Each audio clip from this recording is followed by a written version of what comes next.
आज हिंदी के दूसरे क्लास में हम सब अध्ययन करते हुए श्रृंखला को आगे बढ़ाते हैं।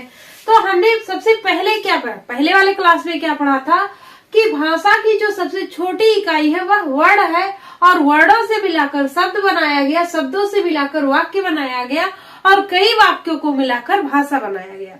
तो इस हिसाब से जो भाषा की सबसे छोटी इकाई है वह क्या है, वर्ण है, और किसी भी भाषा को लिखने की जो सबसे बड़ी इकाई है वह क्या है, स्वयं भाषा ही है। अब आइए हम देखते हैं भाषा की विशेषता, अब आइए हम देखते हैं वर्ण की विशेषता। वर्ण की विशेषता क्या है कि भाषा को लिखने के लिए जो चिन्ह बनाए गए उसे वर्ण कहते हैं, जो कि हमने अगले क्लास में पढ़ चुका है कि भाषा को लिखने के लिए जो चिन्ह बनाए गए उसे वर्ण कहते हैं। ध्वनि का लिखित रूप वर्ण है और वर्ण का मौखिक रूप ध्वनि है। इसमें हमने एक क्वेश्चन दिया था कि वह छोटी से छोटी ध्वनि बताइए जिसके टुकड़े नहीं हो सकते। इस क्वेश्चन में दोनों पॉइंट छुपा हुआ है, आइए देखते हैं। तो ये दोनों पॉइंट क्लियर करते हैं। मान लीजिए हमने कोई शब्द लिखा, क्या लिखा, कोई शब्द लिखा, जैसे मोहन, मोहन लिखा, क्या लिखा, मोहन लिखा। अब जब हम मोहन को वर्ड में तोड़ेंगे तब क्या हो जाएगा, मो प्लस हा प्लस ना, ये तीन वर्ड से मिलाकर क्या बना है, मोहन शब्द बना है। क्या बना, इस तीन वर्ड से मिलाकर मोहन शब्द बना। पर इसी वर्ड को जब हम और तोड़ेंगे तब क्या बनेगा, माँ प्लस आ, माँ प्लस बड़ा आ प्लस हा प्लस आ प्लस ना प्लस आ। अब मोहन कैसे बना, मो आ ह अ न आ, ये क्या हो गया, वर्ण हो गया। अब इसको समझिए ध्यान से, यहाँ पर क्या कहा गया है कि ध्वनि का लिखित रूप वर्ण है। अब ये क्या हो गया, ध्वनि हो गया। यदि हमें मोहन को बुलाना है तो हम क्या कहेंगे, मो आ हा आ, मो आ हा आ ना आ, इधर आ, इस तरह से नहीं कहेंगे ना। तो सबसे छोटी इकाई क्या है, यहाँ पर सबसे छोटी इकाई क्या हो जाएगी, वर्ण हो जाएगी, ध्वनि नहीं। जबकि हम ध्वनि में नहीं बुला सकते। भाषा का मतलब क्या है, कोई भी शब्द कहना हो तो उसके साथ एक लय होना चाहिए। भाई हमें किसी को बुलाना है, मान लीजिए राधा को बुलाना है, तो ऐसे नहीं कहेंगे रा आ धा आ, इधर आ ई आ धा आ रा आ, इस तरह से नहीं बुलाएंगे ना। एक शब्द बोलने में तो 5 मिनट निकल जाएगा। तो यहाँ पर मोहन क्या है, मोहन वर्ड एक शब्द है। यदि इसी का हम मोहन को ध्वनि के रूप में लिखते हैं, किसके रूप में, ध्वनि के रूप में लिखते हैं, तो मो आ ह अ न आ, इस तरह से हो जाएगा। अब इसको हम और नहीं तोड़ सकते, ध्वनि को हम और तोड़ सकते हैं, नहीं तोड़ सकते। तो यहाँ पर क्या कहा गया, वह छोटी से छोटी ध्वनि बताइए। अब मोहन क्या हो गया, मोहन वर्ड हो गया और म आ हा न आ क्या हो गया, वर्ड हो गया, जिसके टुकड़े नहीं हो सकते। अब इसके हम और टुकड़े नहीं कर सकते। भाई वर्ड के हम हम मोहन के यानी कि वर्ड के और टुकड़े कर देंगे तो यह ध्वनि में आ जाएगा और मो आ ह अ न आ, इस तरह से करके हम कोई भी शब्द नहीं कह सकते।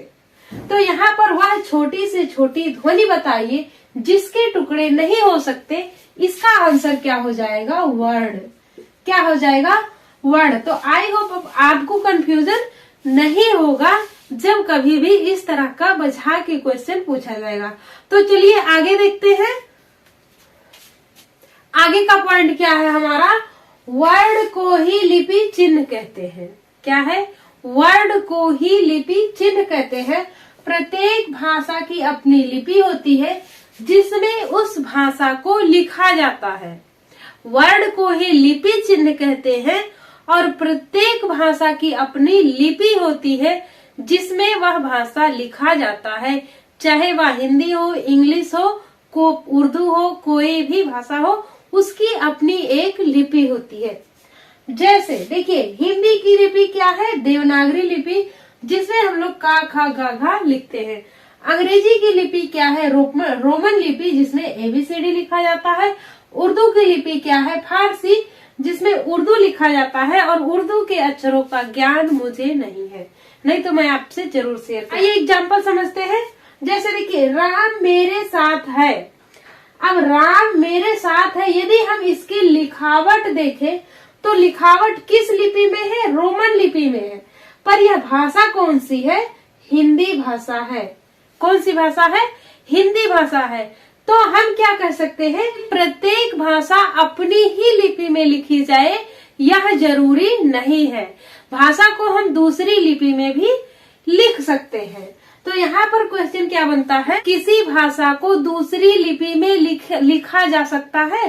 तो हाँ, यहाँ पर किसी भाषा को दूसरी लिपि में भी लिखा जाता है, पर प्रत्येक भाषा की अपनी एक लिपि होती है जिसमें वह भाषा लिखा जाता है। तो हमने यहाँ पर क्या देखा कि वर्ड के चिन्ह को, हमने यहाँ पर क्या देखा कि वर्ड को ही लिपि चिन्ह कहते हैं और प्रत्येक भाषा की अपनी एक लिपि होती है जिसमें वह भाषा लिखी जाती है।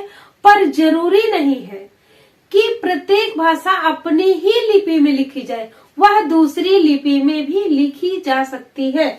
जैसे कि राम मेरे साथ है, यह कौन सी लिपि है? रोमन लिपि है। पर भाषा कौन सी है? हिंदी भाषा है। आगे हम देखते हैं उच्चारण के आधार पर वर्णों के भेद। तो यहाँ पर क्वेश्चन कैसे बनता है कि उच्चारण के आधार पर वर्ड के कितने भेद होते हैं?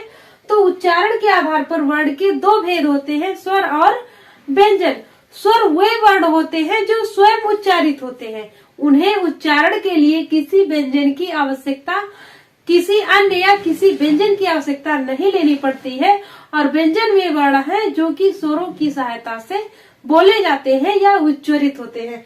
तो आइए आगे देखते हैं। हालांकि स्वर और व्यंजन की परिभाषा अभी आगे लिखा देंगे और कितने स्वर है कितने व्यंजन है ये सारा डिफिनेशन देखेंगे। तो आइए आगे देखते हैं क्या है। आइए अब हम आगे देखते हैं वर्णमाला। वर्णमाला क्या है? वर्णों के क्रमबद्ध एवं व्यवस्थित समूह को वर्णमाला कहते हैं। हमने क्या पढ़ा कि ये वर्ड है आ ई, ये सारे क्या है? वर्ड है। इस तरह से लिखे जाते हैं। और ये कैसे लिखे जाते हैं?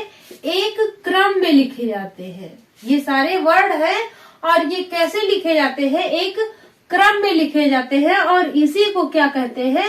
वर्णमाला कहते हैं। क्या कहते हैं? वर्णमाला कहते हैं। तो वर्णमाला क्या है? वर्णों का क्रमबद्ध एवं व्यवस्थित समूह वर्णमाला कहलाता है। आगे हम देखते हैं वर्णमाला के कितने भेद हैं। तो वर्णमाला के दो भेद हैं, स्वर एवं व्यंजन। यहाँ पर क्वेश्चन कैसे बनता है कि उच्चारण के आधार पर वर्णों के कितने भेद हैं, तब भी हम कहेंगे दो। और उच्चारण के आधार पर वर्णमाला के कितने भेद हैं, तब भी हम कहेंगे दो भेद हैं। कितने भेद हैं? दो भेद हैं। अब आइए हम देखते हैं स्वर किसे कहते हैं। स्वर वे वर्ण हैं जिनके उच्चारण में कोई अवरोध नहीं होता है और किसी अन्य वर्ण की सहायता नहीं ली जाती, यानी कि व्यंजनों की सहायता नहीं ली जाती, उसे स्वर कहते हैं। अब देखिए स्वर को बोलिए, आ ई उ।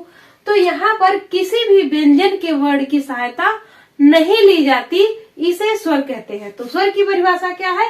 वे वर्ण जो उच्चारण में किसी दूसरे व्यंजन की सहायता नहीं लेते हैं, उन्हें स्वर कहा जाता है। हिंदी वर्णमाला में कुल 11 स्वर है। कितने स्वर है? 11 स्वर है। आ ई उ री ए ओ और टोटल कितने हो गए? 11 स्वर हो गए। अब इनके उच्चारण में हमें व्यंजन की सहायता नहीं लेनी पड़ती है या किसी अन्य वर्ण की सहायता नहीं लेनी पड़ती है। 11 स्वरों से मिलाकर कुल 10 मात्राओं का निर्माण होता है। कौन कौन सा? ये 10 मात्राएं हैं। छोटा आ, छोटी ई, बड़ी ई, छोटा ऊ, बड़ा ऊ, री ए ओ औ। अब यहाँ पर स्वर 10 है, हमें कैसे याद करना है? सॉरी, यहाँ पर स्वर 11 है, हमें कैसे याद करना है? स्वरों की संख्या 11, उससे एक कम मात्राओं की संख्या, स्वर की जो मात्राएं हैं उनकी एक संख्या 10। अब यहाँ पर एक शब्द ऐसा होगा जिसकी मात्रा नहीं होगी, तो वह कौन सा शब्द है? छोटा आ। छोटा आ क्या है? इसके पास कोई भी मात्रा नहीं है। छोटा आ लिखने के लिए हमें किसी भी शब्द में मात्रा नहीं लगाना पड़ता। तो मात्राओं की संख्या कितनी है 10 और स्वरों की संख्या कितनी है 11। अगला क्या है स्वरों के भेद। तो स्वरों के भेद को हम अगले वाले क्लास में पढ़ेंगे। आज के लिए बस इतना ही, फिर मिलते हैं।